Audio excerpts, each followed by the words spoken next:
Hello, everyone. My name is Brett Steele, and I am the Senior Director of Preventing Targeted Violence at the McCain Institute.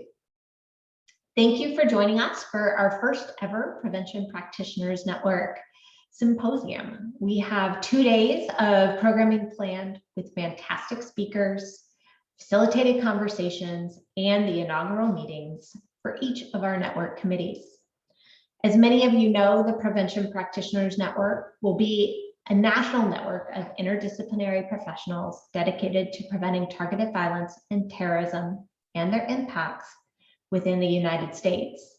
You can find all things symposium related on our symposium website, which Addie will link to in the chat. Please note that the schedule on the website contains hyperlinks, so you can easily click to join the right Zoom room at any point over these 2 days. As I mentioned a moment ago before we started recording, it does require that you pay attention to the links where you want to go. So stay alert to that so we can make sure to include you wherever you want to be.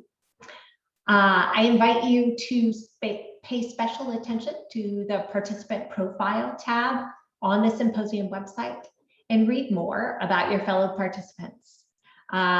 Here you can explore ideas of where you may be able to collaborate with one another. If you have not yet created a profile, you may do so by clicking on the You profile at the top of the page. For today's plenary, we have a series of keynotes to discuss the current state of the threat, the evolution of prevention initiatives over time, and reflections from former white supremacists on receptiveness to intervention. We invite audience engagement throughout these presentations, and to make this session as interactive as possible, we encourage you to turn on your cameras and use the chat function. We've had over the last 9 workshops, really active discussion in the chat. Although we don't have Q&A for this plenary this morning, we welcome you to still react in the chat, post resources in the chat, and interact with one another in the chat. At the end of today's discussion, we will ask you to participate in a brief survey as we summarize the lessons learned from our discussions. However, in order to effectively assess lessons learned from this symposium, we are going to launch an anonymous pre-assessment poll right now. We do hope you continue to join us over these next 2 days, not only in our plenary sessions, but in the facilitated conversations, the committee meetings, and even in our pre-event FICA sessions. FICA is just really an informal gathering spot for conversation. We had about 12 people join us this morning. So while we wish we were in person, we have tried to structure this symposium with the intent of networking and connecting to one another at the center of our design. Ultimately, these events are put on to benefit you, the prevention and intervention professionals. We want to know how we can best serve you, so please do feel free to contact us with any suggestions on how we can improve our future workshops. We've got a new Practitioners Network email address. I'm going to ask Addie to populate that in the chat as well. So if you've got feedback, you can send it to that Practitioners Network at McCain Institute email address, or rather at ASU email address. Lastly, I want to thank our partners who have helped us make this event possible. The Prevention Practitioners Network is funded by a generous grant from the U.S. Department of Homeland Security's Center for Prevention Programs and Partnerships. The Institute for Strategic Dialogue prepares fantastic read-ahead materials and practice guides, and our steering committee provides strategic vision and guidance. I ask the steering committee members to turn on their cameras now if they haven't already done so, we can recognize their contributions to the network and this field as a whole. Now, without further ado, I would like to introduce you to Joanna Mendelson from the Anti-Defamation League. Jo serves as Associate Director for the Center on Extremism, where she and her team work to combat extremism, terrorism, and all forms of hate in the real world and online. Today, she will provide an overview of the current state of the threat. Jo, take it away. Wonderful. Good morning, everyone. Give me 1 second while I share my screen. There we go. Brett, are we good? We are good. Excellent, excellent. Well, nothing like starting out your conference here by focusing on the underbelly of our country. Great way to start off our day, but I think it's a really good level setting to understand what we're dealing with in this current state. Fighting extremism and hate has never been more important. We live in an era of multiple simultaneous threats from a range of extremists and movements. And these extremists are becoming increasingly skilled at using technology, at recruiting and radicalizing. And so I love this opportunity to present to you, because in some ways I'm going to highlight the kind of what we're seeing in this landscape, the really kind of the bottom of our nation.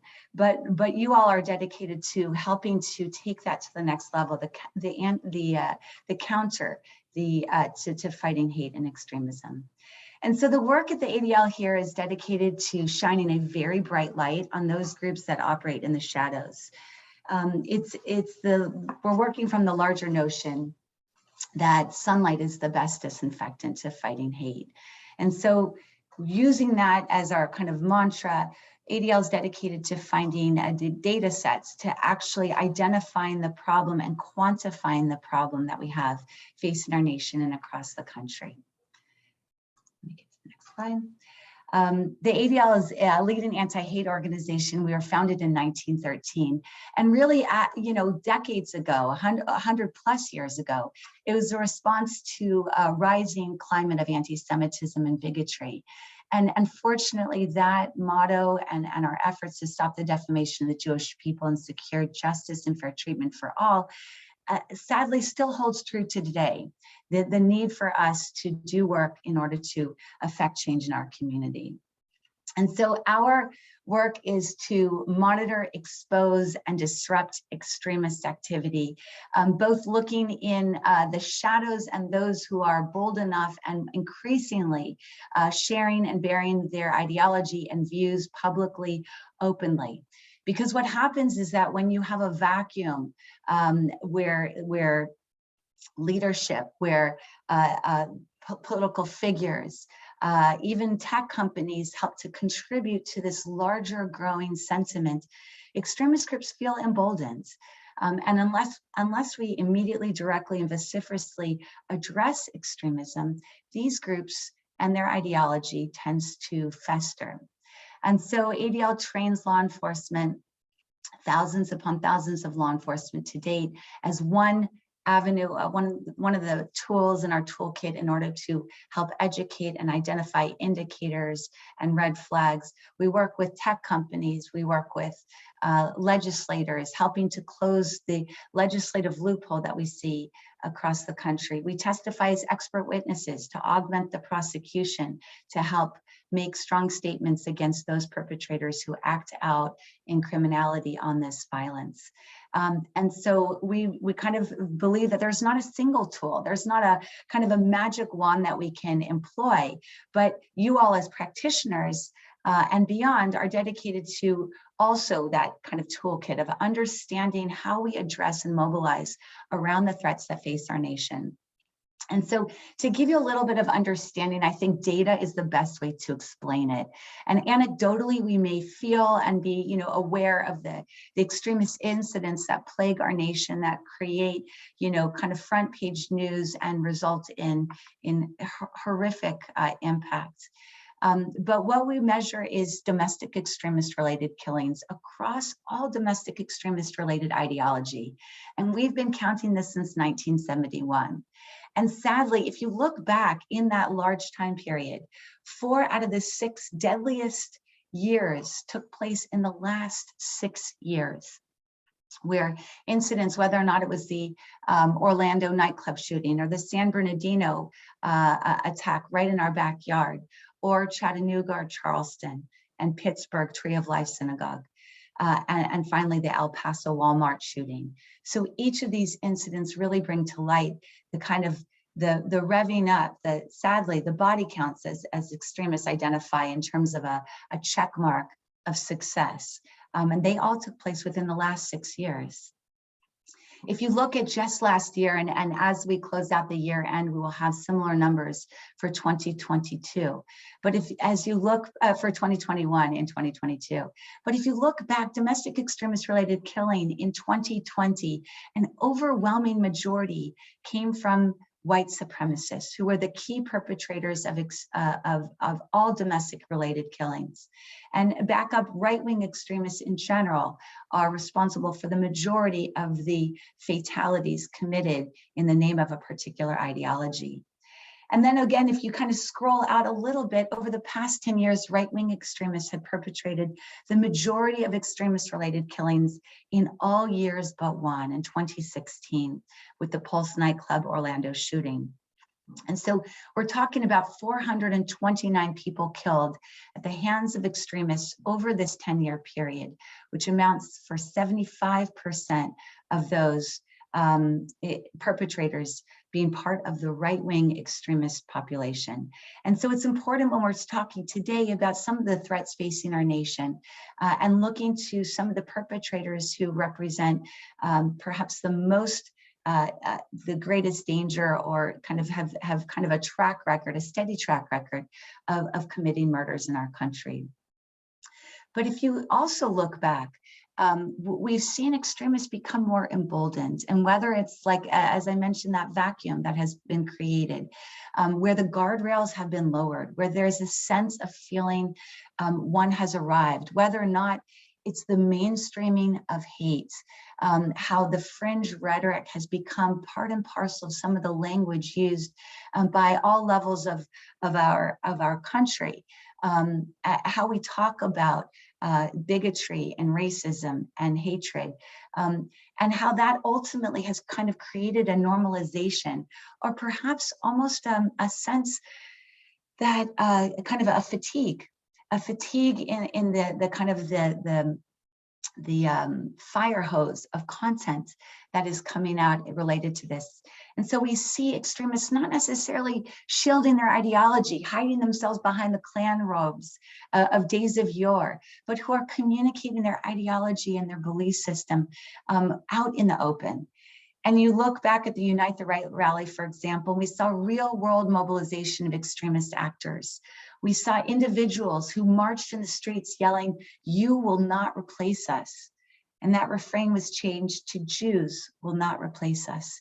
It's the fear that they are facing a genocide, that their future looks bleak, and that action must be taken to push back against that and to respond against what they perceive as alienation, isolation, and becoming the other.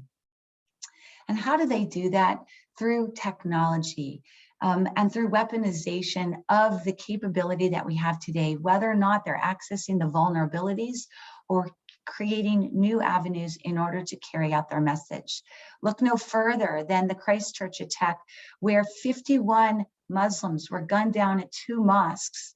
And as Brenton Tarrant prepared his weapons and prepared his escape plan, he also prepared his hateful footage to be seeded across the internet, where 1.5 million downloads occurred within 24 hours after this heinous shooting. We see how they're using technology to reach, recruit, and radicalize. Just this past weekend in Washington, D.C., over 100 white supremacists marched at the Capitol. And they had an entire crew, a propaganda crew associated with a California-based group, Rise Above Movement, that filmed and is putting this into a documentary. And so their ability to reach and to use technology and use whether or not it's drone footage or memes in order to help bring individuals into this belief system is something that these groups are taking advantage of. And so what we see online, I think this is probably the scariest part of my job, of knowing exactly what is being said. And although it's protected by First Amendment, when will it cross over into real world action? And we need to take extremists at their word. Because sadly, we do know that theoretically these beliefs exist, but oftentimes they choose to act on it. They choose to perpetrate those belief systems, whether or not it was a Tree of Life perpetrator, Robert Bowers, who posted 767 anti-Semitic posts on his website, but not a single one of them was actionable. Not a single one of them was arrestable, because he was exercising his First Amendment speech on Gab, but targeting his kind of virulently xenophobic and anti-Semitic ideology throughout the Gab posts. And so they are using technology in order to communicate, in order to network. And in some ways, this is the whack-a-mole game. Someone once brought to my attention that it feels like we're bringing a spoon to a knife fight. And sadly, it does feel like that many times. We need to create systematic ways of changing this landscape.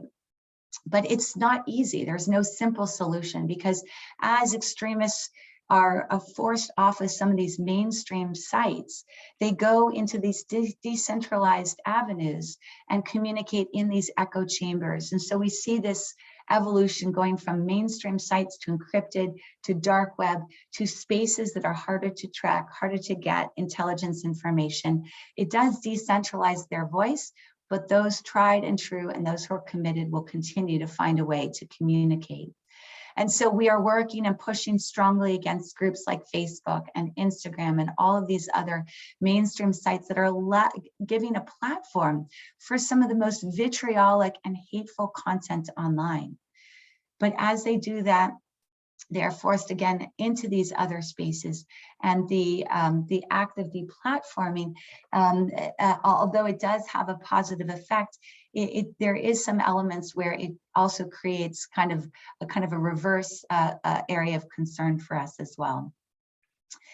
I wanted to bring to your attention what ultimately is the lifeblood and what we're seeing across the spectrum, and it's the belief in conspiracies. Whether or not it was my dental hygienist yesterday who kind of was espousing so many conspiracies because that's where she was getting her information from, or whether or not it's online, whether or not you get the COVID shot and a spoon will be able to stick to your arm because of the magnetism, or whether or not there's actually some kind of deep state operating, trying to take over our nation, and that the kind of fearless leaders who are going and taking them head on will help protect the children who are being taken up in this child sex ring that is operating across the nation. There are these conspiracy theories that are asinine, that have absolutely no roots in reality. And yet little tidbits become a part of the narrative. And ultimately, the larger scene is to sow disinformation, to create an alternative narrative.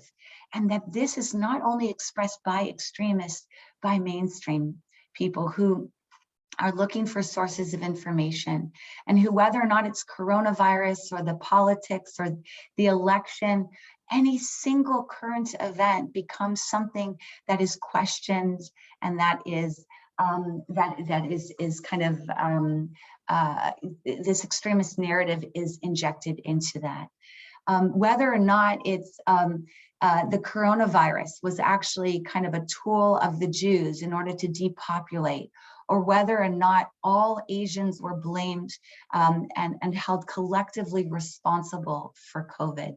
These are ways in which conspiracy theories have been manipulated and used as a tool to expand some of the most extreme belief systems. And they have real world impacts. We've seen cases here in California, perhaps more a kind of a statement of mental illness, but an individual who allegedly killed his own kids, who believed that they had snake blood within them and was inspired by QAnon ideology. And so sadly, we see conspiracy theories can kill. Conspiracy theories can be taken into real world action and create a concern for us as a country. And then, of course, we'd be remiss if not talking about the Capitol and January 6th as we're approaching the anniversary, and how that event really shook our nation. This was an event of domestic terrorism, the symbol of our country targeted in such an egregious way. this shocking picture of how a failure to prepare and act on these warnings left our democracy and the officers tasked with defending it far too vulnerable. And what we saw manifest is a real case in point of what we have facing our nation today. Although there were extremist actors, and I'll break down some of the statistics, we saw largely over 77% of those involved in the insurrection were not part of extremist organizations, but believe in the conspiracies, believe in the disinformation, and question our core of our democracy, and are willing to act on that with violence, with attacks, and ultimately in acts of death that took place, 5 individuals killed at the Capitol. But this did not happen in a vacuum, because if you look back in 2020, there were different current events that tested our nation.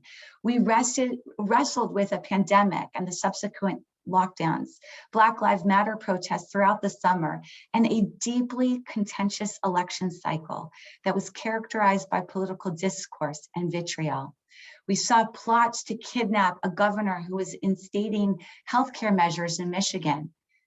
We saw a 17-year-old who believed that he needed to take on the burden of law enforcement and to augment their efforts, arm himself with a high-capacity rifle, and ultimately resulted in the death of 2 individuals. So we saw examples of these flashpoints, and each of these flashpoints throughout the year were marked by protests, arrests, and murders. And the anger at perceived government restrictions, limiting movement in the name of public health. We saw the rise of anti-government boogaloo movement, a movement that hadn't existed in this manifestation in the real world until 2020. And ultimately, we saw deaths, attacks, and violence. And a number of capitals were targeted. And so when January 6th happened, this did not happen again in a vacuum. To date, we have over 600 individuals arrested. 23% of them carried right-wing extremist views, whether or not it's QAnon or Oath Keepers, 3%ers, militia, or white supremacists. But again, an overwhelming majority did not believe in that, did not believe in a specific kind of codified right-wing extremist ideology. And so today we're looking at a landscape that is full of extremist movements, ideology, groups, and actors across the spectrum from right-wing to left-wing extremists. Just today, for example, we've had the prosecution, one of the first in the nation, I believe, targeting Antifa movements for their acts of violence that occurred in this past year. We see white supremacists who are acting out, whether or not it was in DC this past weekend or right in our backyard in California. We see white supremacist leafleting and propaganda and banner drops taking place throughout the state, and actually throughout the whole country, because I know people are gathered here from throughout the US. And so we are really looking at the underbelly of our nation. And sadly, they have an outsized impact of our nation. Overwhelmingly, our nation is good. Overwhelmingly, our nation chooses right. But what we're seeing, unfortunately, is the fringe that is deeply influencing the mainstream. And so whether or not we're seeing school board officials being attacked, or doctors and public health officials having threats of violence, being doxxed, or having protests in front of their homes, or politicians having plots to murder them, or to throw Molotov cocktails at DNCs and RNCs around the country. We see the mobilization of those who are looking to act and carry out violence in our nation. And each one of these mainstream platforms and movements and issues that our country is grappling with about the path forward, whether or not it's those who are kind of ardent anti-mask supporters, or who don't believe in kind of how we're addressing refugee resettlement, or have concerns about Second Amendment rights or election integrity. All of these issues come swirling together and create the concern that we have in our nation as kind of various groups are organizing around these issues and choosing not to act in a kind of democratic way, but through violence. So it's not just the extremist groups that are mobilizing, and sadly, extremist groups are mobilizing, that we are seeing them acting, but we're also seeing those who are not part of these ideologies organizing as well. And our face in the next weeks and months to come, we will continue to keep an eye on these threats that emerge, that where violence and vigilance and vilification is something at play. So in what we will do in the as a follow-up to this is provide resources to you so that you can understand the types of backgrounders and resources, major reports, trend analysis, ideology on various groups if you're working on a caseload or trying to secure kind of a threat situation, on resources that can be helpful for you, including our heat map, which stands for hate, extremism, anti-Semitism, and terrorism. You can zoom in on any part of the country, wherever you reside, and look in your backyard how extremists or propaganda, murder, plots and attacks, shootouts with law enforcement, anti-Semitic incidents, all of these data sets that help us to understand how we're faring as a nation. And then finally, hate on display, where you can understand the types of symbols and images that really are part of the subculture and that are a way not only to communicate messages of alliance with other like-minded adherents, but also threats against others as well. And so with that, I've ran through the presentation, but I'm so thankful for the opportunity to be with you all today and continue to do some wonderful work in our country, because truly you are the antidote to what we're doing in terms of spotlighting the hate and helping to prevent from extremists and bad actors. So thank you so much.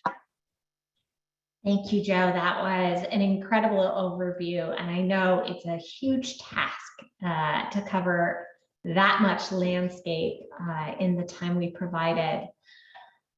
My job today is to give you a sense of the progression of prevention initiatives over time and what role you as prevention practitioners can play in the future of prevention initiatives and in building this network.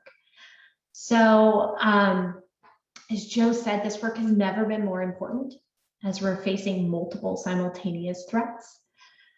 And it's important to remember that every dot on that map, every fact and figure that Joe shared reflects a cohort of individuals, families, and impacted communities.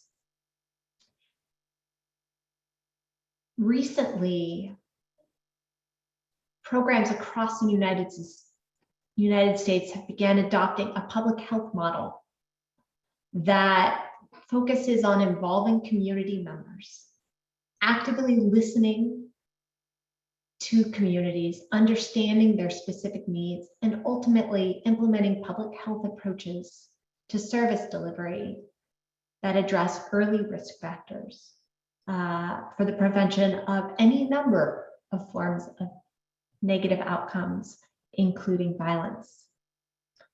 This approach contributes to earning the trust of communities that for far too long have felt targeted or held grievances against the government, as Joe just mentioned.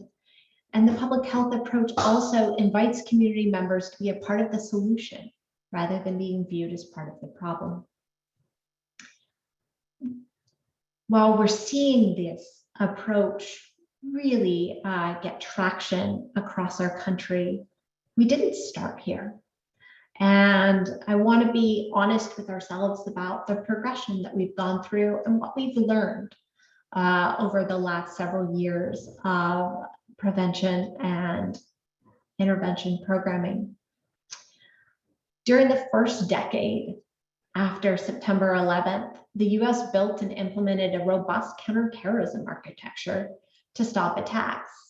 During this time, law enforcement was the lead. on efforts to address violent extremism.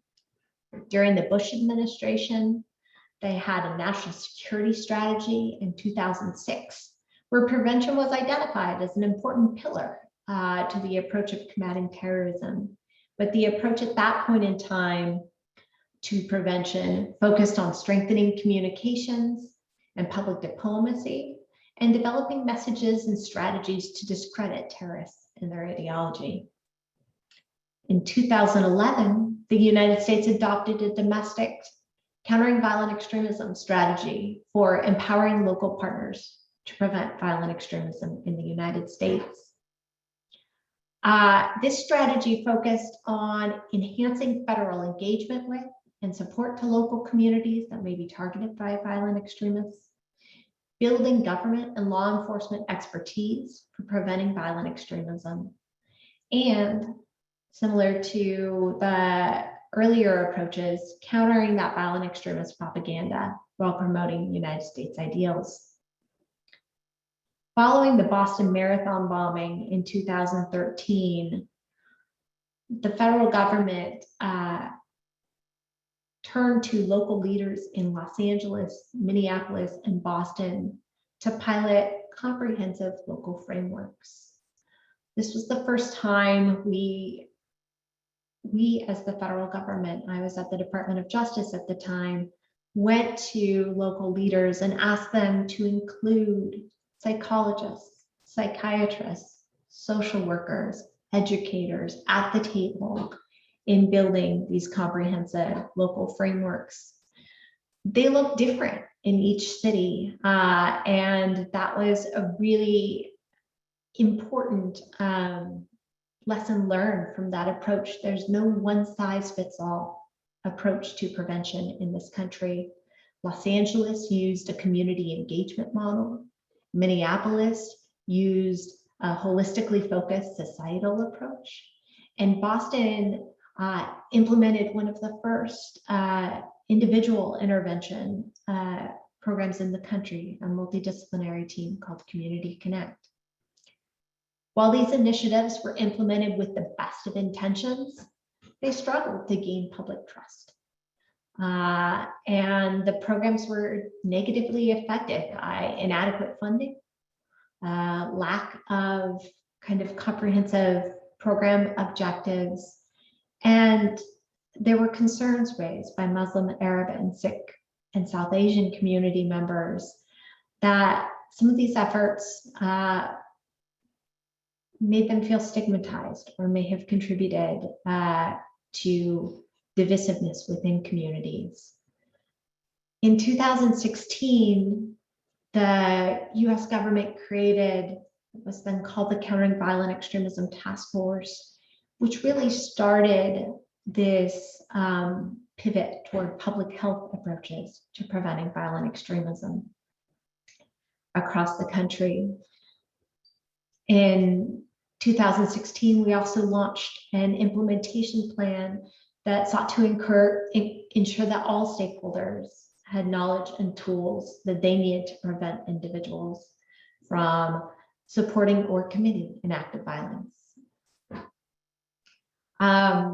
In order to increase this programming and really support implementation of this programming across the country, DHS created what's now the Targeted Violence and Terrorism Prevention Grant Program. And these grants were awarded to state, local, and national nonprofit organizations to build prevention programs that address the root causes of violent extremism and deterred individuals who might be mobilizing to violence. These grants created what I like to think of as a patchwork of promise. Pockets of excellence across the country where we saw promising practices emerge.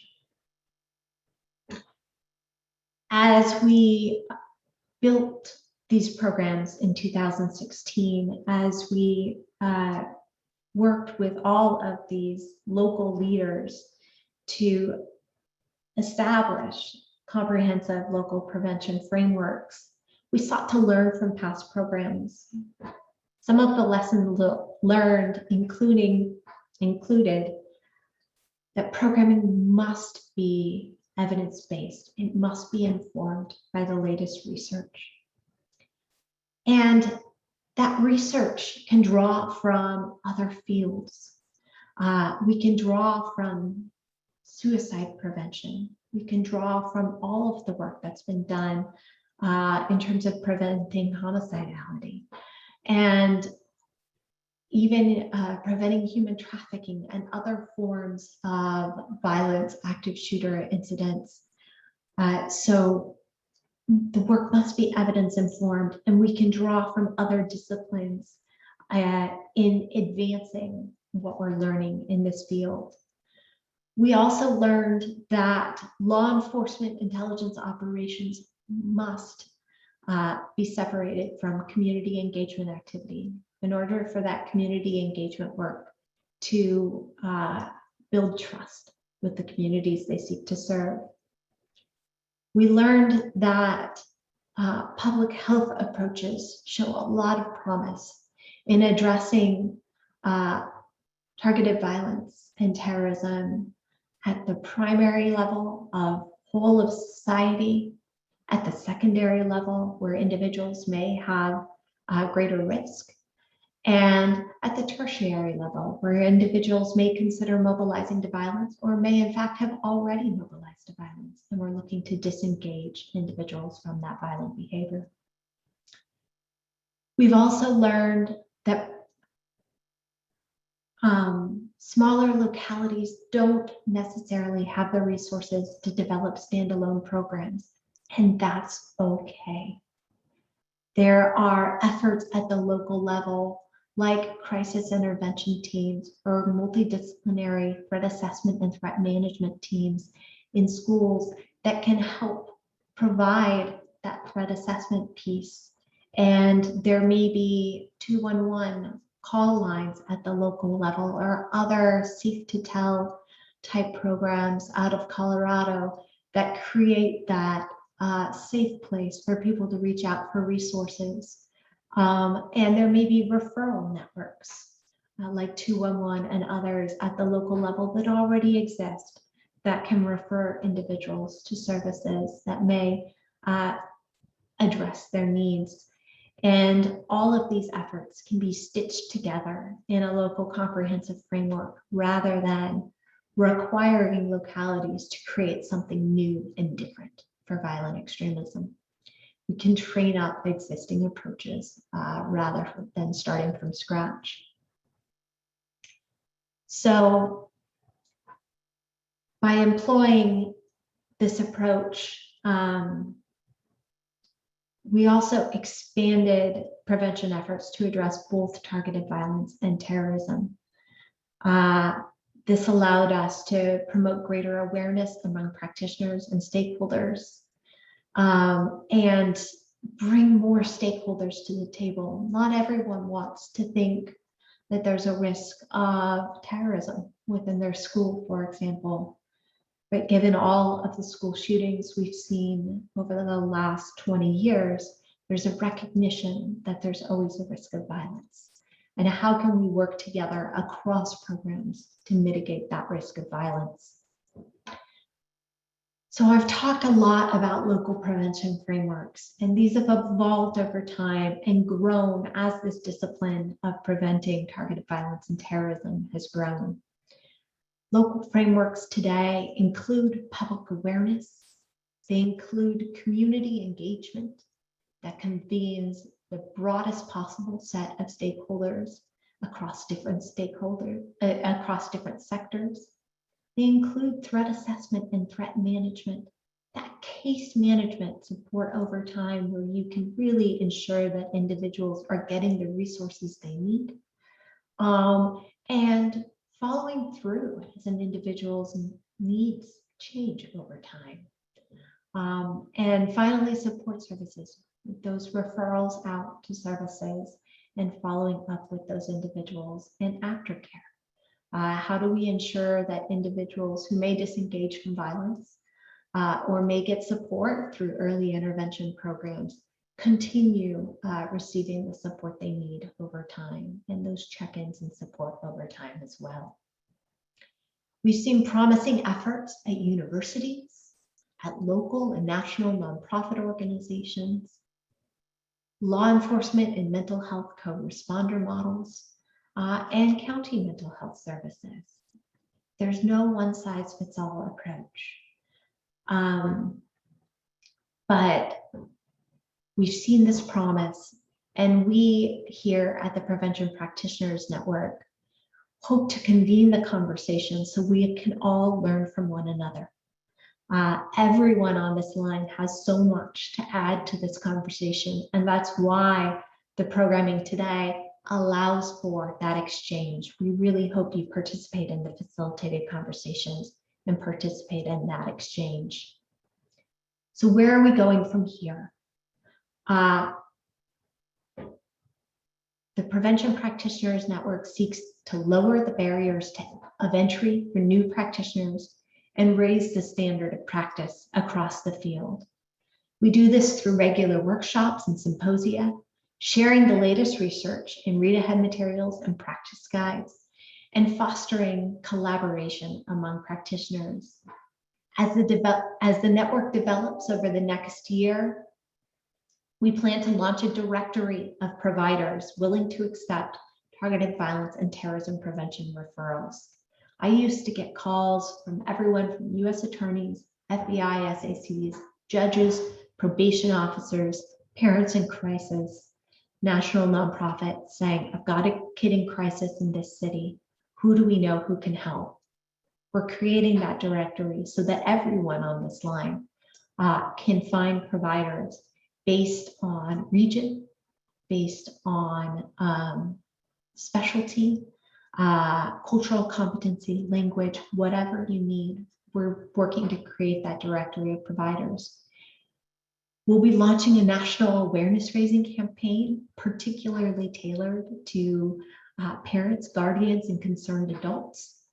And we'll be launching monthly case consultations in collaboration with Boston Children's Hospital so that you can learn from one another. If you got an individual or a family you're working with where you get stuck, you want input from your peers in an anonymized fashion, we'll host those case consultations as well.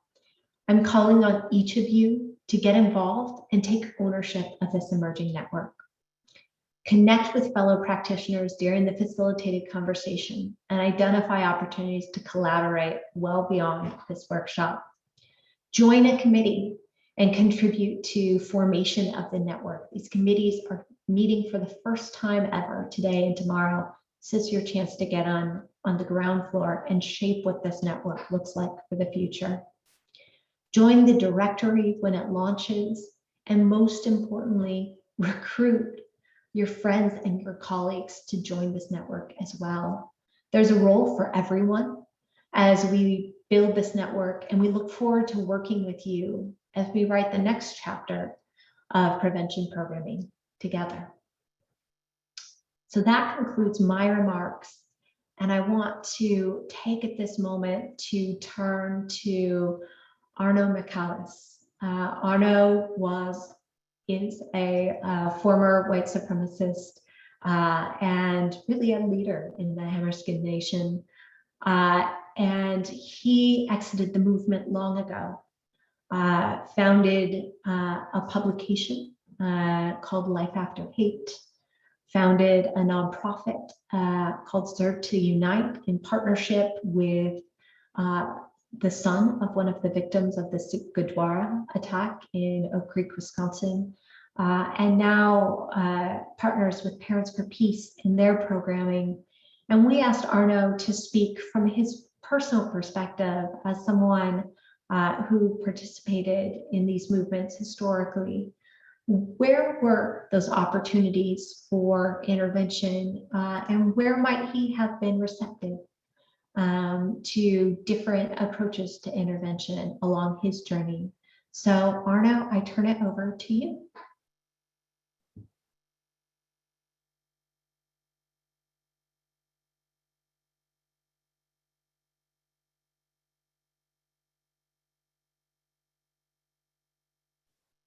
And Arno, if you're on, we don't have audio.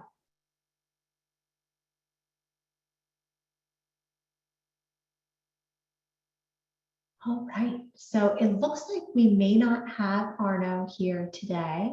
We'll give him a moment more to join, and if he doesn't join us, we'll try and catch up with him at another point during the symposium. But while we give him a moment to join, are there any questions based on what you've heard so far this morning, or any questions about how the symposium will work? Please chime in the chat.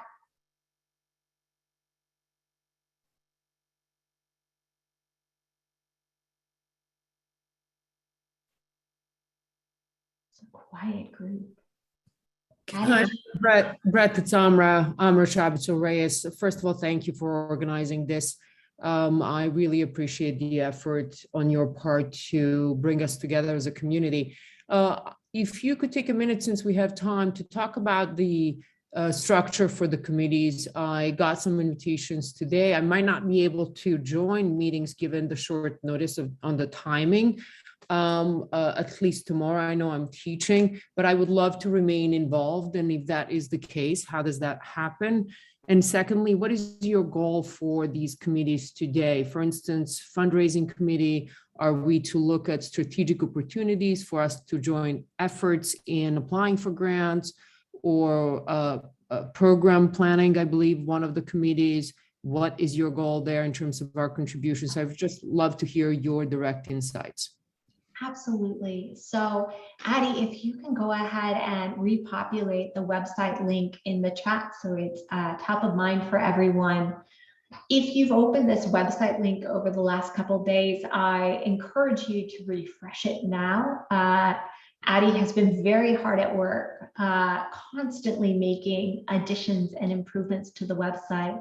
And now under each committee, there is the charter language for the mission of that committee, as well as an agenda for each of the committee meetings. The membership committee, this is the committee that we hope will set the requirements for membership in the network, set a process by which members can apply, and set a selection process for that committee as well. And so that committee, as we stand up this network, has a lot of exciting opportunities to shape who the network really serves. And so you'll see on the website the agenda for that committee meeting today. The programs committee is the next committee that's meeting today. And over the last year, we have planned all of our workshops through comments in the chat from participants, but largely through the guidance of our fantastic steering committee. This programs committee makes that process even more inclusive and democratic by inviting committee members to really shape, what does our programming look like for the future? What topics do you want future symposia to focus on? And what types of programming can we do that will best serve practitioners, especially as we re-enter face-to-face gatherings in the future? I cross my fingers that we'll get there sooner rather than later, but that's really the work of the programs committee. The development committee, as I mentioned, this work is funded by a generous grant from the Department of Homeland Security's Center for Prevention Programs and Partnerships. However, that grant concludes in September of this year. And so looking for opportunities to continue this work. And Amra, to your point, whether that's collaborating on future grants or identifying either philanthropic or other donors to continue this work, or maybe new areas of programming that could support a new grant, whatever that looks like. That's the conversation of the development committee this afternoon. The committees tomorrow, the first from 1:30 to 2:30 Eastern tomorrow is the Ethics Committee. This is the committee that will review the code of ethics that was proposed for this network. Irma Crawford, who's on the line, developed that code of ethics with input from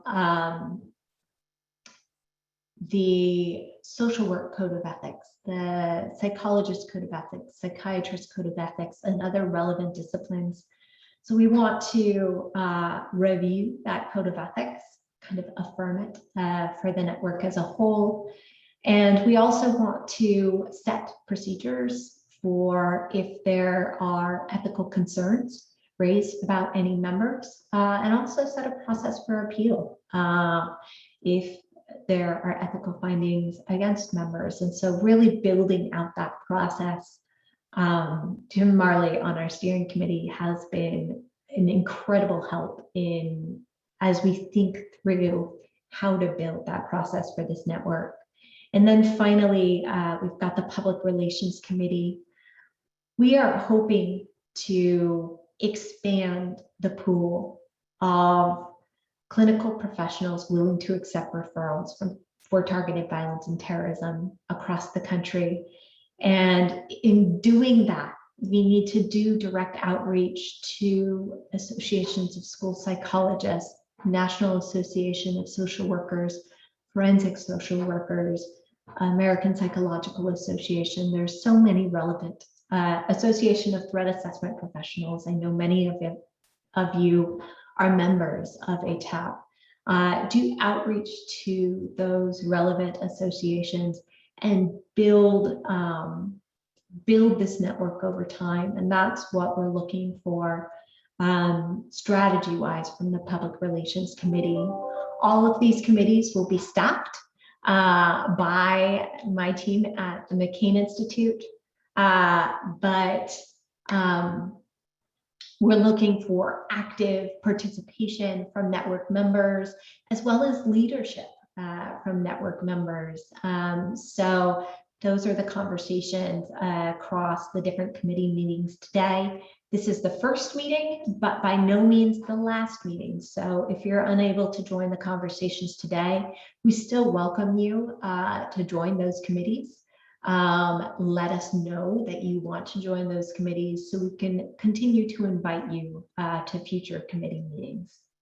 Any other questions? Otherwise, I think I'm going to let us break. Addie, oh, I need to do my wrap up. And Addie, can you go ahead and start the survey, the post-workshop survey, but also populate the chat with the links to the upcoming facilitated conversations. So we're wrapping up our plenary session for the day, but we're only just getting started. Next up, we'll be heading into facilitated conversations. You can find links to this on the Symposium website and in the chat, which Addie will be populating. Today's facilitated conversation topics include online to offline interventions, addressing how COVID-19 has shifted the landscape for prevention in this country, and how to measure program effectiveness. Each of these conversations will be facilitated by a subject matter expert, but we really want to hear from you. We encourage you to participate in these conversations fully. Feel empowered to turn your cameras on, come off mute, and use the chat function to share resources. While these facilitated conversations will not be recorded, we will have note takers in the facilitated conversations, taking notes on a Chatham House rule basis, so that we can capture lessons learned and resources from those facilitated conversations in the practice guide that we'll produce for this symposium. Later this afternoon, as we just discussed, we'll be convening three of our committees for the first time. You should have received a calendar invite if you signed up already. However, even if you didn't sign up for a committee initially, you can still join by simply clicking the hyperlink on the Symposium website. This is the best way for you to get involved as we head into the next phases of building out the network to benefit prevention and intervention professionals. This next note is really sad for me. If you have participated in any of our workshops over the past year, you know that Addie Fairley has poured her heart and soul into building this network and managing every detail of the participant experience. She's moving on to a new position next week, and I would like you all to join me in expressing our gratitude and support for Addie in the chat. Turn your cameras on and do the ASL applause, whatever you can do to let Addie know how much we appreciate her. Addie is going to share the link. Oh, sorry, she will be dearly missed. And we wish her the best in her new adventure. We at the McCain Institute are hiring for the role of Senior Program Coordinator. The Senior Program Coordinator will continue developing this Prevention Practitioners Network as Network Administrator, as well as supporting the Institute's broader Preventing Targeted Violence programming. Addie will share the link to this application in the chat, and we'll post it on the Symposium website. Please, please, please share this job opportunity broadly across your network. I can think of no better audience from which to find our next network administrator than the people on this line.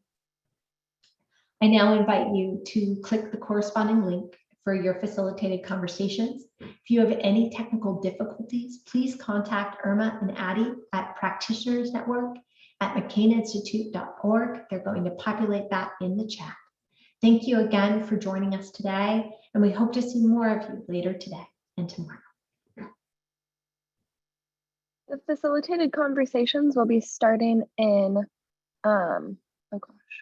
at 12:10 Eastern time, so in about 10 minutes. So you have a 10-minute break until then. And Jason, on your comment, does the role have to be based in DC? Yes, it is based in Washington, DC.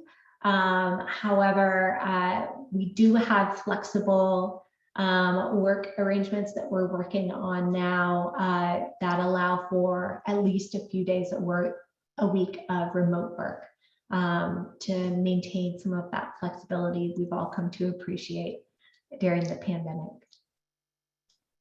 I'll stay on the line for a couple more minutes in case there are other questions, but please take this break now. Grab coffee, do whatever you need, and rejoin us for facilitated conversations in just a moment here. The links are up above. Online to offline interventions, how COVID-19 has shifted the prevention landscape, and measuring effectiveness. Thank you, everyone.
Alrighty, everyone, we're going to be getting started in 2 minutes or so. This room will be serving as the facilitated discussion for the online to offline interventions being facilitated by Mike from Moonshot. So if you're planning on joining a different facilitated discussion, I would go to our website and click the link for that one now. Otherwise, you'll be joining us.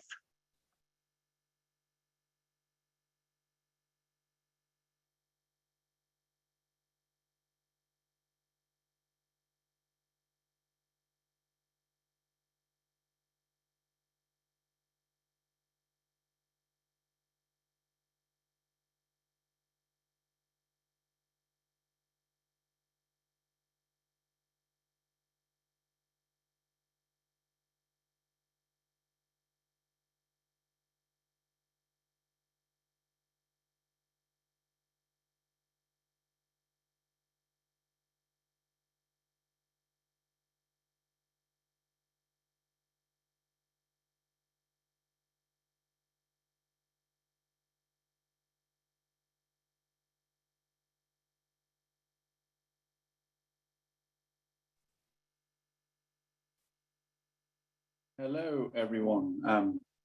Good afternoon, good morning, depending on where you're joining us from.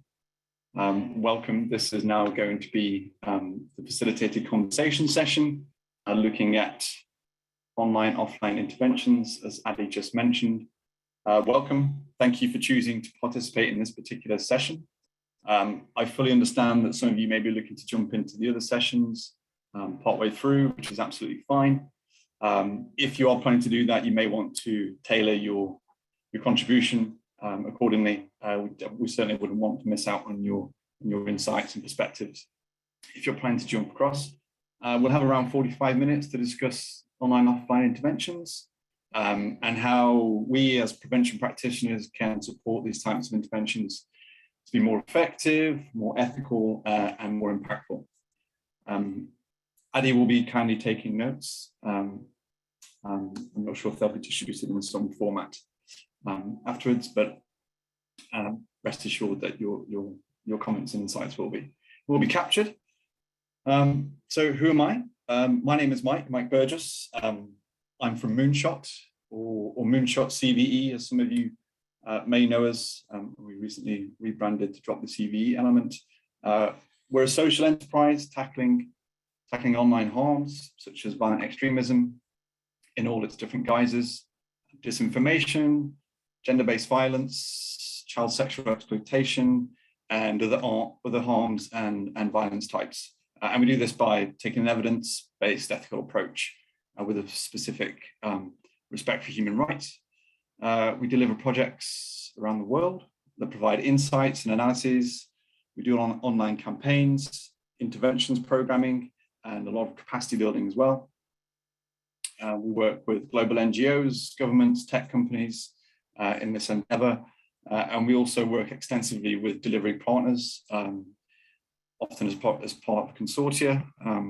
And often these are civil society organizations that operate in relevant sectors or have relevant expertise. And this is particularly true of interventions programming that we do, where we work very often with CSOs that provides frontline services and actually deliver interventions themselves. I manage and oversee many of our interventions-based projects at Moonshot, and it's a privilege to be facilitating this conversation today with so many experienced and expert practitioners. So just moving on to the ground rules for this session.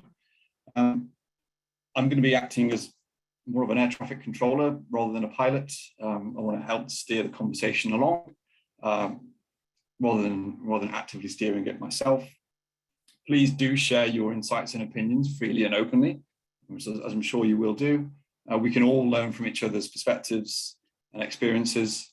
So please do jump in and don't be shy. Feel free to use the chat function within the session. That's what it's there for. Whether that's just to make comments or maybe drop a question or whatever it might be, share a link. You can raise your virtual hand using the respective button, or maybe just jump right into the flow of the conversation if that's the way it's going. If we can all just have our microphones muted if we're not speaking, cameras, of course, are optional. If and when you do speak, if I just ask you to just briefly introduce yourself and your work or your organization's work, especially if we're speaking for the first time, just so we can get that context and perspective. Yeah, so any question, I'll pause that briefly. Any questions immediately on the ground rules or what I do, where I'm from? No? Well, if there are any, please just do drop them into the chat. So looking forward to the session then. I think when we think about interventions work and, as it says in the title, bridging traditional practices with the virtual space and how we can support online and offline interventions programs, I think firstly, it's important for us as practitioners to be honest with ourselves and with each other around interventions and interventions programming. And I think firstly, that comes down to admitting that interventions work is hard, it's difficult, it's hard to get right. And I think I and many others would argue it's probably easy to get wrong. There are so many different considerations in play. And even the most well-designed and well-intended program can fail to meet objectives or to reach its intended audience and individuals. We're almost always relying on individuals voluntarily engaging in interventions programming. And with that comes a risk to projects and programs that individuals choose to no longer engage or have issues around that. We at Moonshot, we've experienced the whole gamut of interventions programming, and we've had our successes and our failures and everything in between. And I think it's important to reflect on that, where we can identify the lessons of what went wrong, and then hopefully learn from them. And that's partly why we're here today, I think, to share some of those experiences, frustrations, challenges, what works, what doesn't, and why. So I'd really like us to consider a few things, and then we can get started. So I think some of the key things we think about as interventions practitioners are, firstly, how do we avoid doing harm or further harm in the case of vulnerable individuals? How do we ensure that we are designing and delivering programs that are ethical, non-discriminatory, and inclusive, taking into account specific vulnerabilities of individuals and populations? How do we effectively manage risk, particularly pertinent when we're talking about online to offline interventions, and we're talking about risk when it comes to individuals working in frontline services and also to the vulnerable individuals who are maybe the subject to interventions themselves and in-person working. What data do we share around interventions? And with whom do we share and how do we share it? How do we effectively measure the impact of our work, especially over the medium to long term? So a few things there for food for thought, and I'm sure many of you have come across those before and are key considerations in all the work you've done with regards to interventions programming. But what I really want to hear from you, and hopefully we can have a conversations around today, or sort of what are the key challenges you've faced or are facing in your work? What's working? Really want to hear what's working, or maybe what's not working. If you can put your finger on why it's not working, that'd be great as well. What's new in this field for you? And then lastly, what are you planning at the moment to do in the future, or what grand plans you have for the future? So they're the sort of key areas we want to focus on. Really, I've spoken for long enough already. I want to open the floor to all of you, and maybe we could hear from someone to start us off. I think maybe if we could keep it at the moment to thinking about some key challenges you've faced or are facing in some program work, and then we can see how we progress along, and maybe we can work our way through to thinking about what we're going to be doing in the future. So please don't be shy. Hand the floor over to you. Yeah, I can see someone's raised their hand there. So JR. Sir, thank you for leading this discussion. I'm doing prevention work in the states of Wisconsin and Michigan.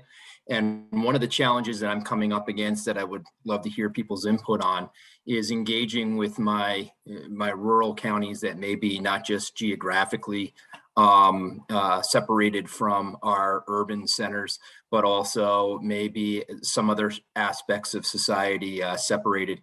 And we might not have, in Michigan specifically, we have very scarce mental health resources in those places. With that being said, even online interventions may be difficult because they might not have access to the reliable internet connections to be able to support that.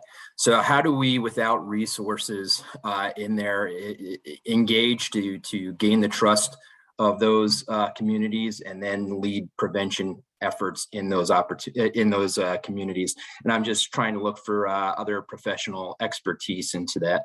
Thank you.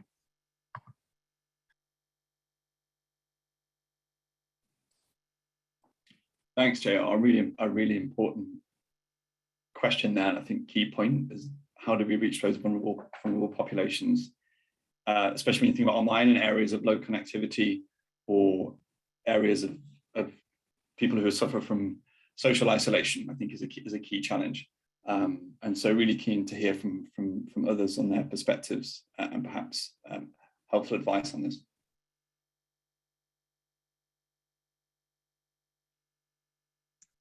I don't know if this is necessarily a solution, but I actually had talked with Beth Windich from DHS at one point earlier this year, because she was addressing a similar challenge, or at least thinking about it. And I'm from a very, my family's originally from a very rural area in Illinois. And I was able to connect her with my uncle, who is the president of one high school school board in Illinois. And so connecting them with like leaders of the community and the small towns and using schools as a resource seemed to be somewhat of a way to kind of break that barrier. I don't know how far it's necessarily gone since that initial connection, but I thought it was a decent first step at least. So.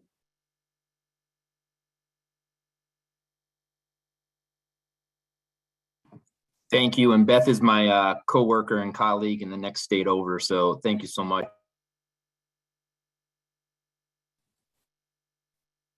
Thank you. And JR, I'll just make one point on the online interventions element. As you mentioned, you have people in areas of low internet connectivity. I think sometimes it's helpful to understand where these people go online for their social interactions. And it may be that we need to take a step back and look at things like SMS and different types of maybe lower tech to reach people, if they're the types of communications platforms they use over and above, such as maybe Facebook or WhatsApp or whatever it might be. Sometimes it can be pay dividends to take a more traditional approach, if you will.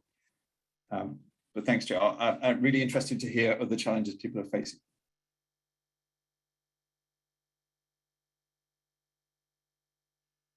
Looks like William has his hand up.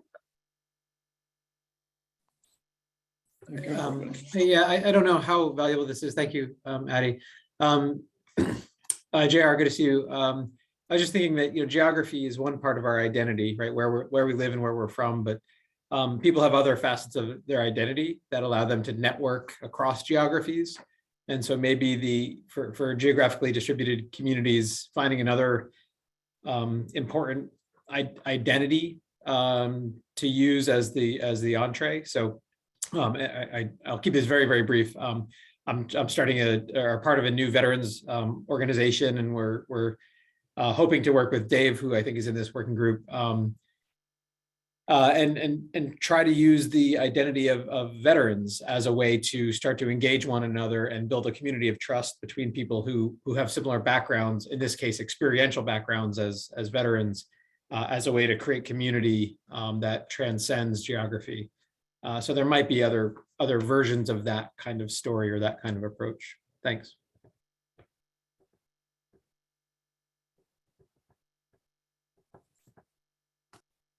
Thanks, William. I think that's a great idea. Absolutely. Again, looking at it more holistically and thinking about different ways you can reach populations that have connections in different ways. Further challenges people are facing or anyone else would like to add their thoughts on the issues that JR is facing. Yeah, Vesna. Hi, so I have a student, we were working on the Invent to Prevent project last year, and we actually got the sustainment funding, so we're continuing this year. And the students were trying to use TikTok and different mediums to target younger children to, about misinformation, disinformation. And the problem we're having is getting engagement, even though we're on obviously the right medium, TikTok, there are a lot of younger kids on that, but just trying to engage. I don't know if anybody has any experience working with a younger audience and any thoughts in terms of assistance.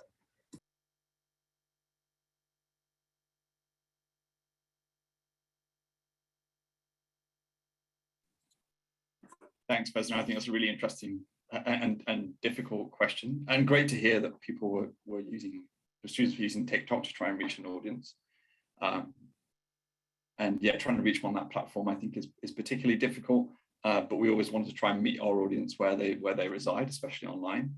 And I guess one point I would add on that is, in terms of the content you're producing for platforms like TikTok, it's important that the people that are involved in that content creation process are as closely aligned and maybe demographically aligned with the audience as possible, to ensure that the content they're creating and delivering is able to speak to that population, whether it be the grievances or vulnerabilities of that population, to ensure that it's appropriately engaging, because I think sometimes it's easy to get that wrong. But really interested to hear from other people on that.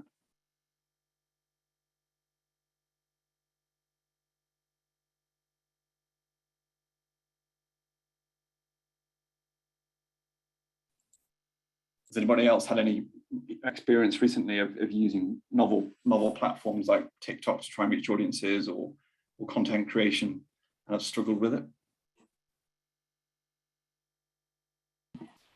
Yeah, so my name is Kevin Lambert. I am a volunteer at Parents for Peace in this forum. I'm also an intern at Center for Prevention Programs and Partnerships.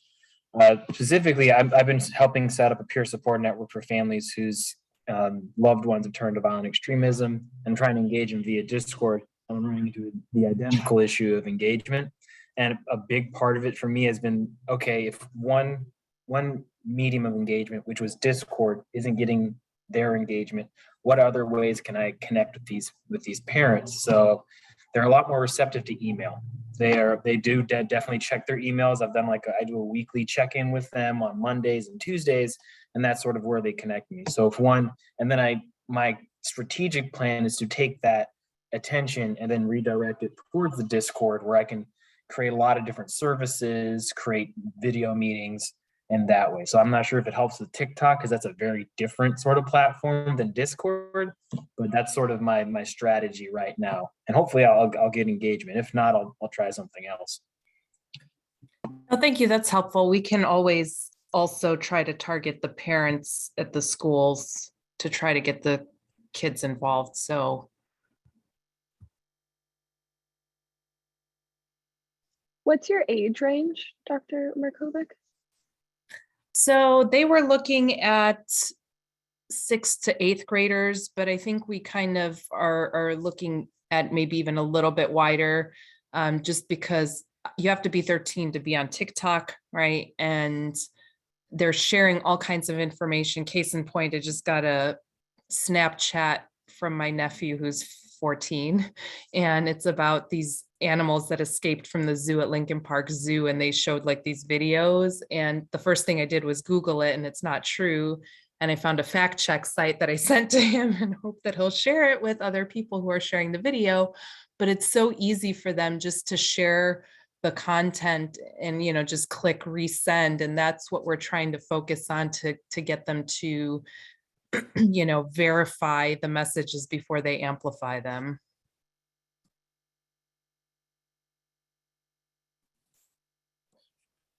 Thanks, Vesna. That's really interesting. I'm glad to hear that you're tackling misinfo as a side project as well with your family.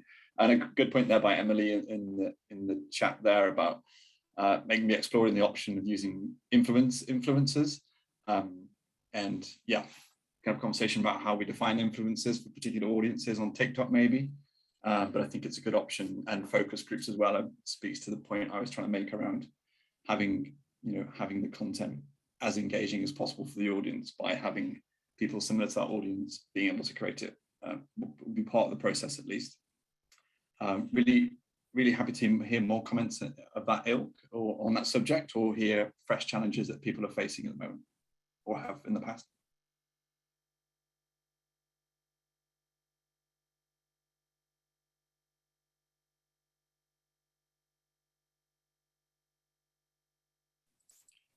Hi, Emily, please.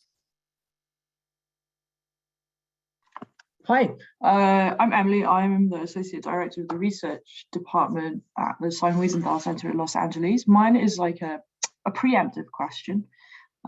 We have some funding from DHS to do a remediation program, bringing individuals to the Museum of Tolerance to do work with folks who maybe have committed or been accused of hate crimes or hate incidents, or are going down that path. I'm curious if anyone here has experience integrating online and offline interventions together, because one of the problems I think that we will face is not being able to have our series of meetings necessarily all in person. So we'll be using Zoom or FaceTime, although now I'm thinking there may be some other options out there too. So I'm just curious to draw on the expertise of this space, if anyone has experience like meshing those two together and making it feel, making it effective. Thanks in advance. Thanks, Emily. And can I just clarify one thing? Those are these group online sessions, or are they one-to-one? One-to-one. Okay, thanks. Yeah, really sounds like a fascinating project and great question. Please, if anyone has anything on that, please do dive in.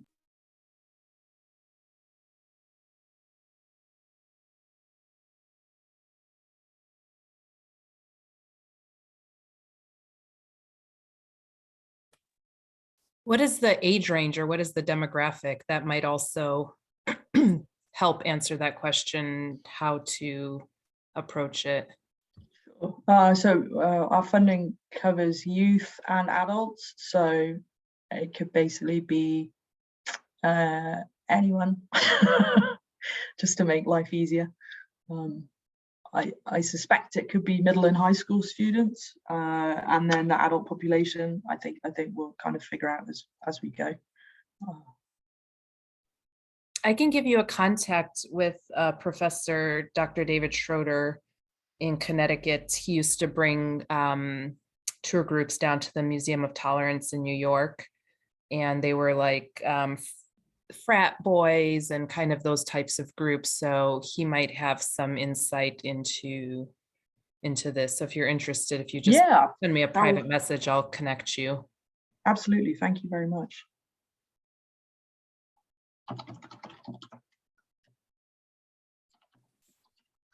Wonderful, thanks.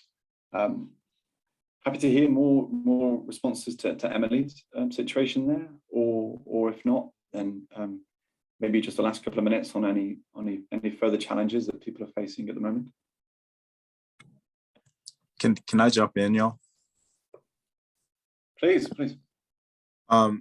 I think to the portion of the online engagement piece, I know one thing that was difficult for us, I worked for the Aurora Police Department until last week on our co-responder team, our mental health team.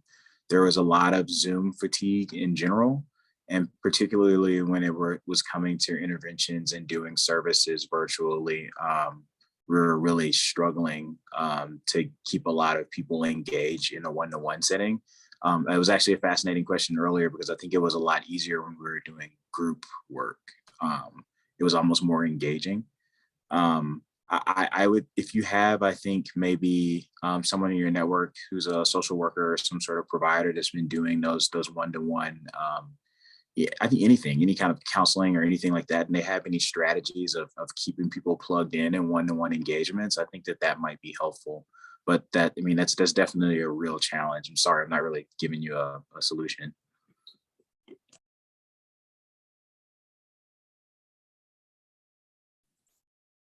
Thanks, Sammy. Yeah, a really important point that I think we can all empathize with is the online meeting fatigue and Zoom fatigue, and something really important to consider in the design of programs. Absolutely, 100%. Okay, I think we'll move on now. Maybe just change the emphasis a little bit and think about. I'd really love to think about and hear your perspective on what's working in your programming at the moment, or programs you've run in the past. Particularly interested in sort of novel and innovative things that you have to share. Something I'll start off with sharing is a program that I was managing recently. In terms of engagement of our audience, we really found that emotion-based messaging was particularly effective in reaching the audience and helping them to engage with the service that we were looking to provide. Particularly around understanding the vulnerabilities and the grievances of the audience that might be a contributory factor to their susceptibility to targeted violence. And from there, then building our messaging to that audience. And this was in an online environment around those vulnerabilities and seeking to engage them at that point. And then we can hopefully leverage it into the service voluntarily, of course. And yeah, we had some quite good success with that. So that's one example of what I found worked in the interventions world. I'm really keen to hear from you as well. It looks like Sharon has his hand raised.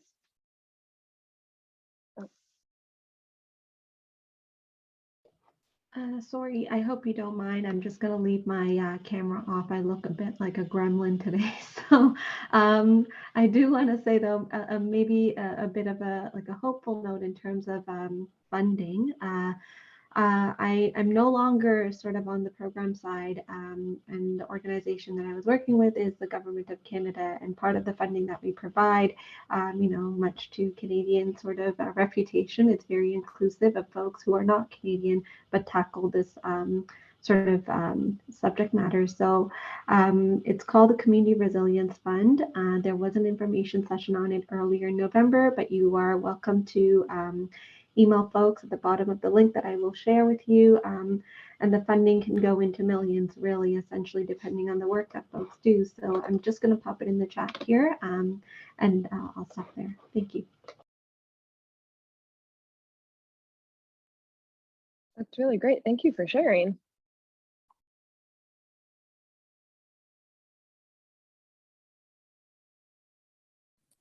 Also, this is somewhat on a logistical administrative note, but I will be creating a resource tab on our website. So I'll post this to the resource tab too, if that's okay, where we'll house all of the resources that we collect throughout this 2-day symposium. So.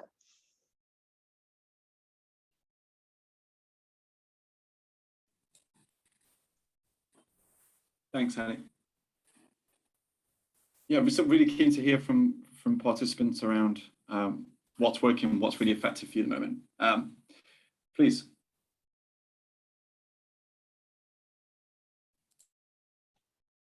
Hi, this is Michael Brown. I'm with the Department of Homeland Security's Center for Prevention Programs and Partnerships. This is a little bit of a shameless plug, but I think your question tees it up nicely. We have about 15 officials around the United States right now serving as prevention coordinators, regional prevention coordinators, to do exactly what's happening right now. This practitioner exchange to provide educational assistance, training where we can, technical assistance to provide support on policy development efforts, not necessarily government policy, state policy, county policy. It could be organizational policy, could be workplace violence prevention policy, could be school safety policy, focused on this prevention element of the equation, and also letting folks know when our grant funds are available. So educational, technical, financial assistance. It's not necessarily DHS programs that we're pushing through this. We're trying to provide that consultative help to build the capacity locally to support practitioner work that the great folks on this call and around the country are doing. So if you don't know about your local regional prevention coordinator or your prevention contact, I'll put the link to our website in the chat. I'll put my own personal email address in there too. Of the 15 of us, we have 3 supervisors. I happen to be the one here in Southern California, but we also have one in Denver and one in Atlanta as well. And we're looking to grow this program out to play connector. So many of you on the call I do recognize, but many of you I don't. So look forward to connecting you with your local folks to continue to advance the great work that you're doing. Thank you.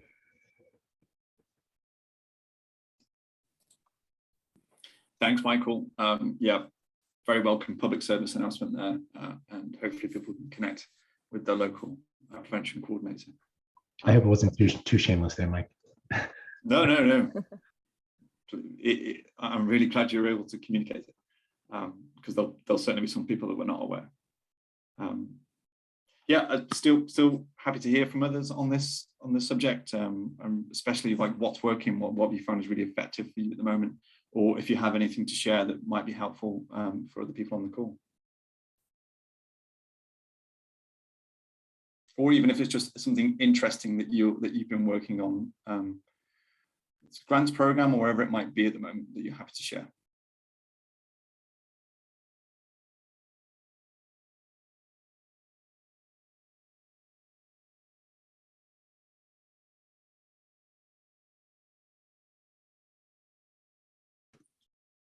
So Mike, mine is a little unusual.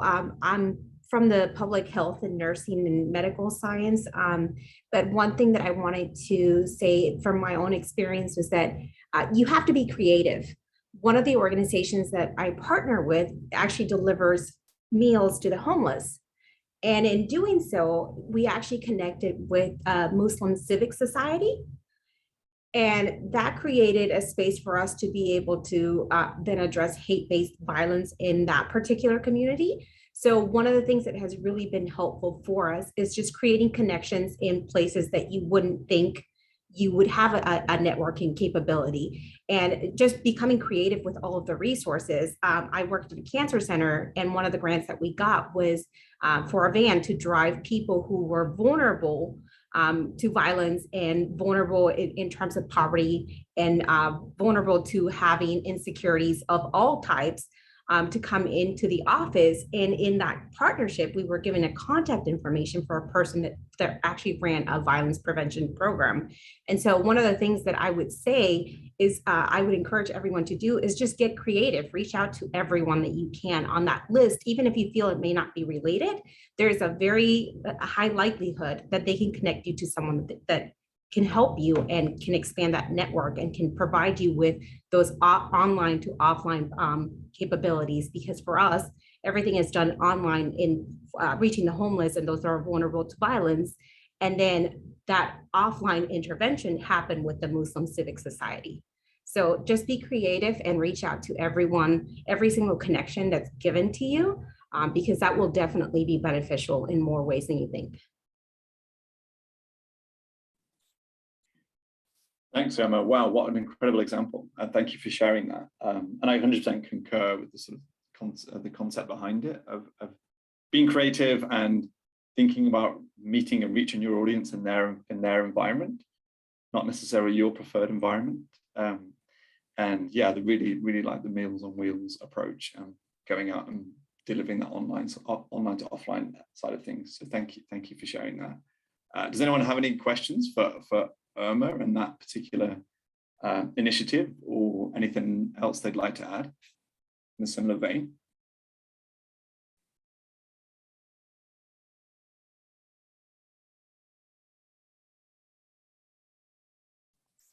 Any other particularly creative elements of interventions programming that people have designed and delivered that they'd like to share?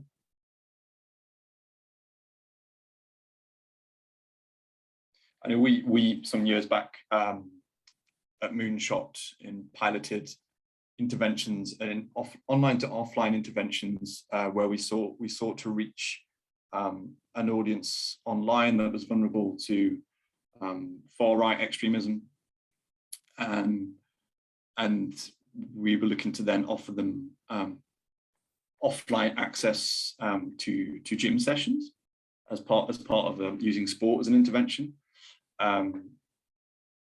based on the assessment we'd made around this population. And yeah, it was something that, in fact, in practice, we found being able to reach people online that were at risk there was relatively simple, but actually getting people to engage in the offline element with regards to gym sessions and actually coming along to turn up was much more difficult. So that's one particular instance we had. John, please, over to you. Thanks, Mike. My name is John Mean. I work at DC Homeland Security and Emergency Management in our Fusion Center. We had received a grant last year from DHS, from the CP3 office, and it was to develop a training on targeted violence and terrorism prevention. And in DC, we have a really good network of violence interrupters and a couple different offices that do violence intervention programs. And we had initially wanted to engage with the violence interrupters to develop the training, but when they saw the name targeted violence terrorism prevention, they said, we don't have anything to do with that. That's not our line of work.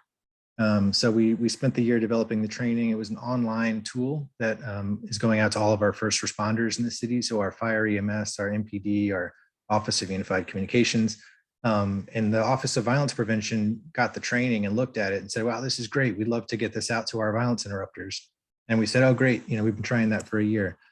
So we started teaching that in person to them and really playing out scenarios that a lot of the violence interrupters encounter in the neighborhoods, in the communities. And they saw the pathway to violence slide and realized that all of their clients, many of them meet the same indicators that someone who's going to commit a school shooting or a larger act of violence might be on the pathway to. And they see all the connections between the training we put together around extremism and some of the local day-to-day violent crime that they interact with.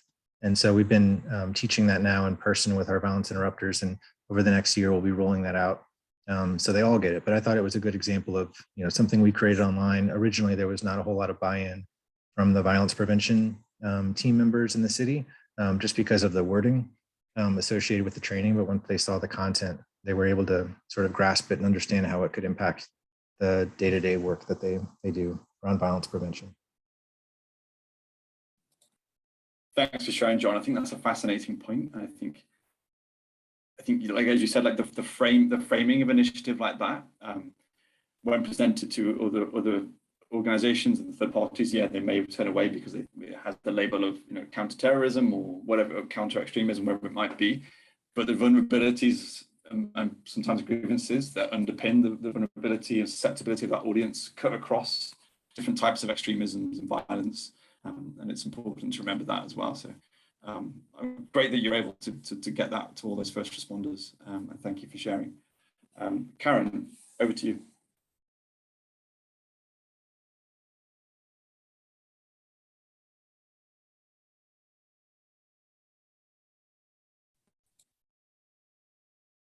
Karen, you have your hand up. Can you hear me?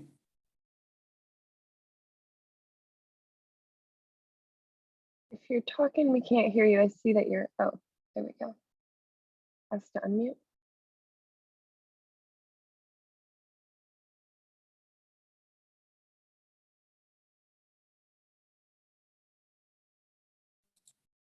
Yeah, Karen, I could see that you turn your mic on, but we can't, at least I can't hear you. So maybe short of you coming on there, maybe you could drop your comment or question in the chat box as an alternative, because you're not coming through on the audio, I'm afraid.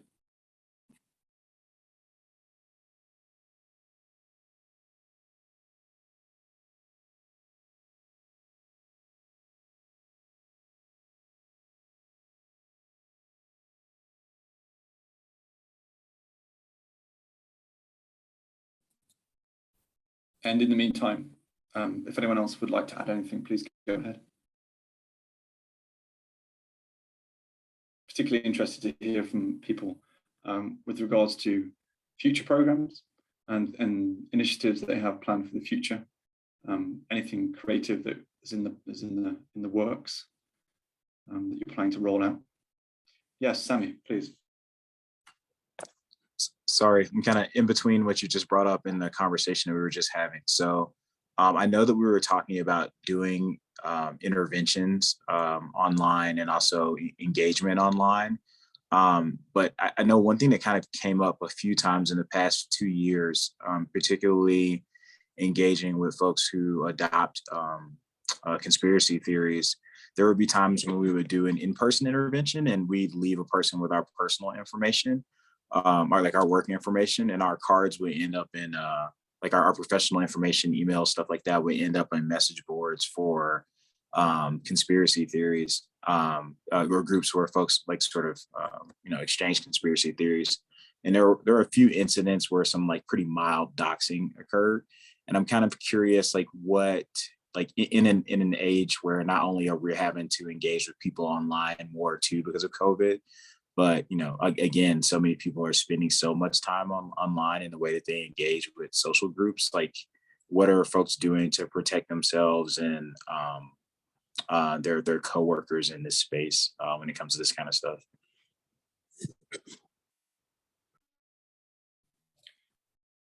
Sammy, thank you. That's a great point, and I think a really important question. And I think something I was speaking to a little bit at the beginning, setting the scene around like how do we effectively manage risk. And I think one of the key elements of risk there is doxing, as you mentioned, for people involved in the program, and how we effectively protect maybe the identities or personal data and information of people delivering interventions, whilst not adversely impacting the ability to deliver those interventions, especially when you're looking at online, offline. I think it's a real significant challenge for these types of programs. Yeah, and I'd love to hear anyone else's perspective or experiences of this, because it certainly is a challenge and a consideration. Sammy, Michael here at DHS. I'm really glad you brought that up. We are in the process, because of our national rollout, having these exact discussions right now. Do we set up generic email boxes? I might be the face of my office, but then I'll say at some point, send a note to, my region's prevention at dhs.gov, or, like how are we going to do that to keep it manageable? Definitely a large concern, online and offline, while still being able to carry the message of our respective organizations. So the short answer to your question is kind of, making the personal connection, but genericizing the information that's available. It's not a glamorous solution per se, but it's a measure that we're exploring at this time.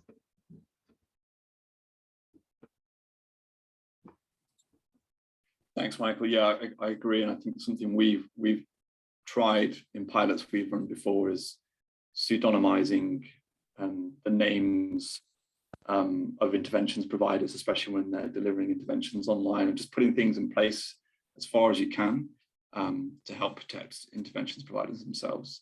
I'm really interested to hear other people's experiences on this as well, if you'd like to share.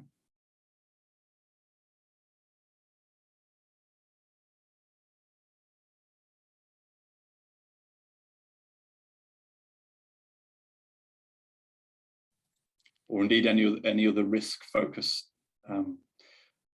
Samantha, please. Sorry, I don't have any ideas to this, but I did have another question. I'm at Missouri State University, and we're also carrying on our Invent to Prevent project. One of the items that we had created in the spring Invent to Prevent program was an online training module that would help users understand radicalization and some of the underlying factors. And we wanted to do a certification and include kind of an online assessment. Does anybody have any tools that they would recommend for a platform that we could have the online assessment on that might alert us to whether someone has completed the assessment and training so that we could identify those individuals?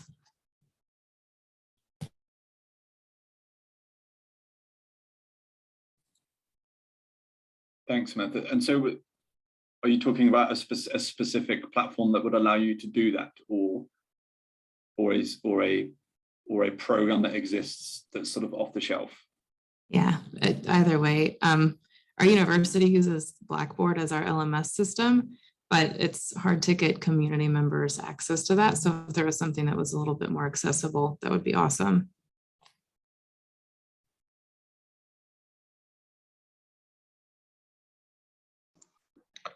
Hi, this is Adnan Ansari from Lehon. You mentioned the LMS. We have been using an LMS for a very different audience. In our, we call it the Tackle program. It's the CAB and upstander training. So in that, we have actually elected officials, we have law enforcement, and we have been able to successfully get them onto this LMS. But it's not about the platform itself, it's about how we have been successful in promoting it and giving them incentive to go and look at all the material there and also do assessments of themselves and also the questionnaire. So that has worked out for us. So it's a very different audience, very much more different profession, even elected officials, and they've been participating. So it's about, I think, convincing your audience to use it. And what's the name of that LMS? Talent. It's Talent LMS. So most of the LMS would be the same. It's about how you convince your audience. That's going to make the difference. Thanks, Adnan. Yeah, I think it's a good point. And I think we also we use an LMS from an organization called Tavuti, which I think is some similar functionality. But yeah, there are indeed many out there. And actually, I'll continue on that. Also, what you were asking earlier, what has worked? Another thing that has worked for us actually is, and I would vouch for Michael Brown, actually in our program, we have been inviting the RPCs of DHS. And when we had these senior officials on the online training, then having our DHS CP3 RPCs also there, that has been an additional feature in our program. And that has worked very well. So it's helped in bringing on people into the trainings, but also then continuing on with that relationship. And Michael himself was in one of those, and there have been others in several other locations. But I would say that bring on the RPCs into your programs. Use them as much as possible. Don't be shy and don't be nice to them. Make them work. we can handle it. Thank you, Adnan. Appreciate the pitch. You're right. I mean, anything we can add to the discussion to add some level of enrichment to the already great work that's happening. That's what we're looking to do. I know some folks that are just starting to talk to DHS maybe for the first time might have some hesitation, and that's fair. However, these regional prevention coordinators are not law enforcement officials. They're not intelligence officials. We're really in a consultative type of role.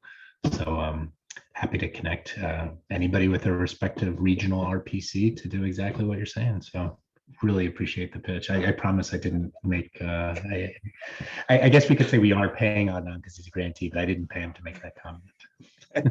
No, I would definitely say that works. It really helps. Thank you very much, Mike. Of course. And while I'm on it, Mike, I'll continue with one more of your thing about the future program of future. So another DHS grant that we have is for the cruise project, and that we are going to be working with local governments for setting up local prevention frameworks. The biggest challenge we've had in that is convincing local governments to try out this approach. It's a public health approach that we're going to be promoting. But a lot of the government officials are interested, the local government officials, but when it goes to the elected level, elected officials, that's where the challenge comes in. And that's what we need to be aware of. So we're working more from the institutional change perspective, not at individual interventions, really how to bring about systemic change. And working with elected officials becomes a major challenge depending on what their interests are, et cetera. So that's something to be aware of as more people go into this area. Thanks for sharing, Adnan. And yeah, I can well imagine that would be quite a challenging element of designing living programming. Wonderful. Well, we're very much at the end, I'm afraid. It's gone really quickly. I would just like to point people, if they haven't already seen it, to Karen's message in the general chat and the resources she points to at CISA. unfortunately, also we couldn't hear from Karen because of audio issues. But yeah, it just falls to me just to wrap up and conclude really. Obviously, we've barely scratched the surface of the challenges here that we face, but I've been really happy to hear some of the things that have been working well and what you're planning in the future. And it's clear there's a lot of innovative and boundary pushing work going on here. And I'm sure we'll carry on this conversation thanks to the McCain Institute for facilitating this. So yeah, I don't want to keep you any longer than we need to, because I'm sure you've got other things to get on with and other meetings to attend. But to say thank you very much. It's been a pleasure facilitating this and hearing your perspectives and insights. And thanks to Addy and the McCain Institute for hosting and taking notes. Wishing everyone a pleasant day. Take care of yourselves. Thank you. Thank you, sir. Cool. See you soon.